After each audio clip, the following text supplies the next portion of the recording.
सोचिए, 18 अप्रैल 1912 की रात है। न्यूयॉर्क में जोरों की बारिश हो रही है और करीब 40,000 लोग दिल थामे किसी का इंतजार कर रहे हैं। वे 3 दिनों से एक जहाज का इंतजार कर रहे थे जिसका नाम था कारपेथिया। ये जहाज अपने साथ एक ऐसी दर्दनाक कहानी लेकर लौटा था जिसे सुनकर आज भी रोंगटे खड़े हो जाते हैं। एक ऐसे जहाज की कहानी जिसके बारे में दुनिया को यकीन था कि वो कभी नहीं डूब सकता। RMS Titanic. तो सवाल ये है कि आखिर कैसे इतिहास का सबसे आलीशान जहाज अपनी पहली ही यात्रा पर अटलांटिक महासागर की ठंडी गहराइयों में समा गया। ये सिर्फ एक दावा नहीं था, ये एक तरह का घमंड था। व्हाइट स्टार लाइन, जिस कंपनी ने इसे बनाया था, उसके वाइस प्रेसिडेंट ने कहा था कि ये जहाज अनसिंकेबल है, मतलब ये डूब ही नहीं सकता। यही वो आत्मविश्वास था जो इस पूरी कहानी के केंद्र में है। एक ऐसा विश्वास जो सिर्फ 4 दिनों में चकनाचूर होने वाला था। तो आखिर इस जहाज को इतना अजेय क्यों माना जाता था? देखिए, असल में टाइटैनिक सिर्फ एक जहाज नहीं था, ये उस जमाने की इंजीनियरिंग और लग्जरी का एक जीता जागता नमूना था।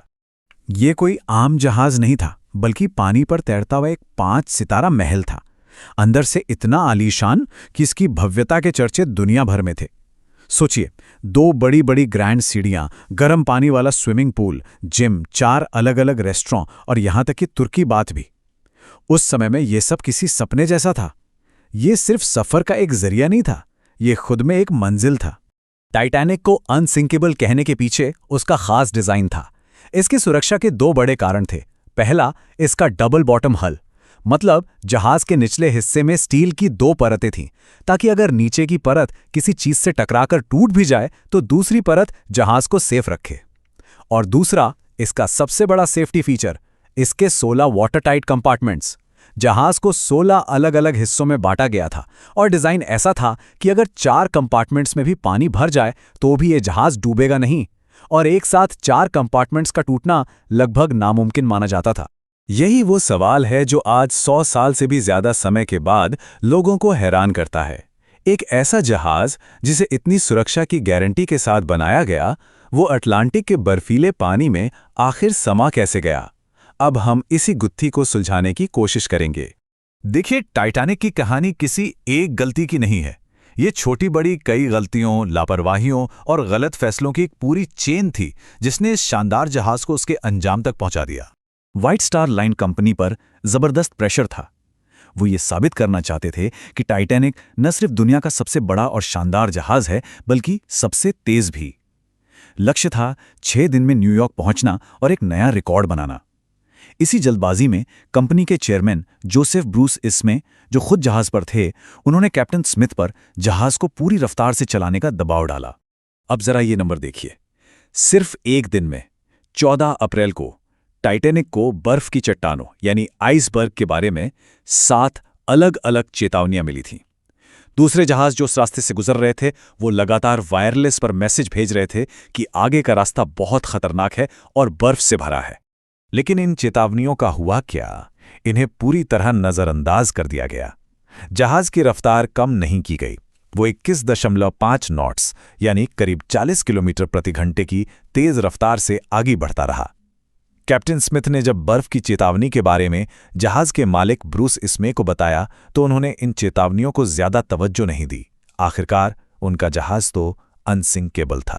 और गलतियां यहीं नहीं रुकीं। निगरानी करने वालों के पास दूरबीन नहीं थी, क्योंकि उसकी चाबी एक अफसर गलती से अपने साथ ले गया था। उसी दिन होने वाली एक लाइफबोट ड्रिल को कैप्टन ने फालतू समझकर कैंसिल कर दिया।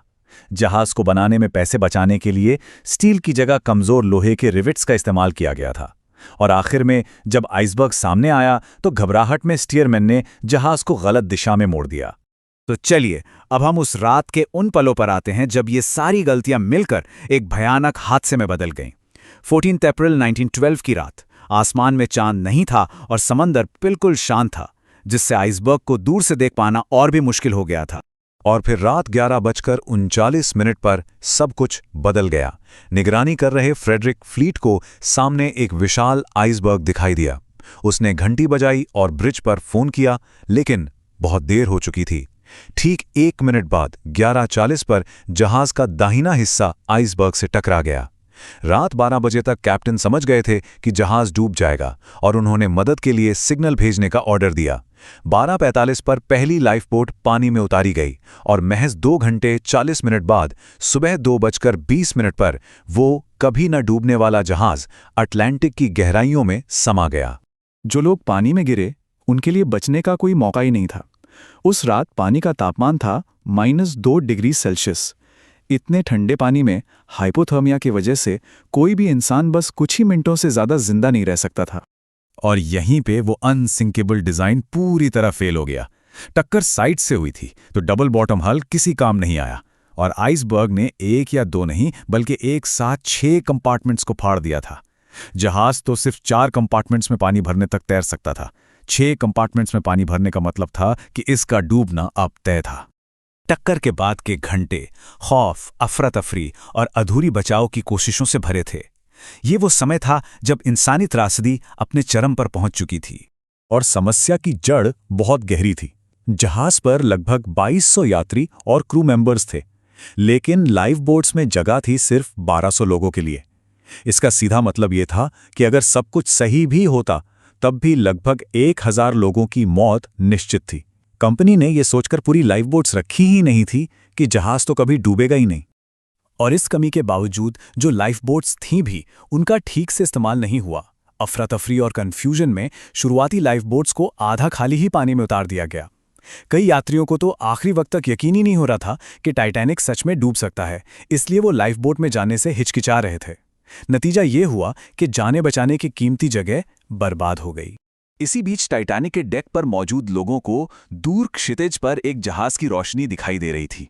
ये एक झूठी उम्मीद थी, एक ऐसी आशा जो कभी पूरी नहीं हुई, और ये इस कहानी के सबसे दुखद हिस्सों में से एक है।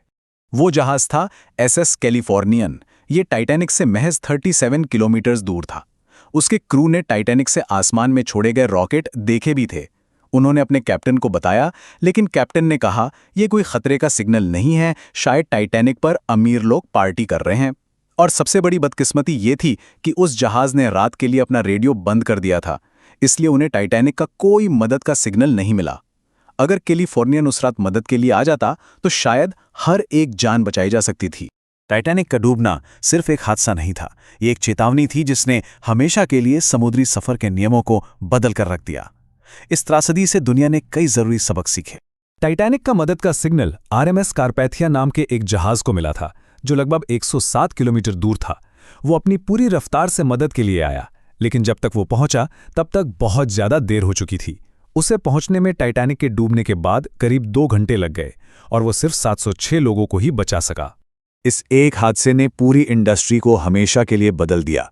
1914 में अटलांटिक में आइसबर्ग पर नजर रखने के लिए इंटरनेशनल आइस पेट्रोल बनाया गया। जहाज़ों पर सुरक्षा के लिए सेफ्टी ऑफ लाइफ एट सी यानी 16 संधि पर साइन किए गए और नए नियमों के तहत सभी जहाज़ों पर हर यात्री के लिए लाइफ बोट की जगह होना और लाइफ बोट ड्रिल करना जरूरी कर दिया गया। टाइटैनिक की कहानी सिर्फ लोहे और रिवेट्स की नहीं है, ये इंसानी घमंड और तकनीक पर अंधे भरोसे की कहानी है। ये हमें याद दिलाती है कि कोई भी सिस्टम पूरी तरह से फेल प्रूफ नहीं होता।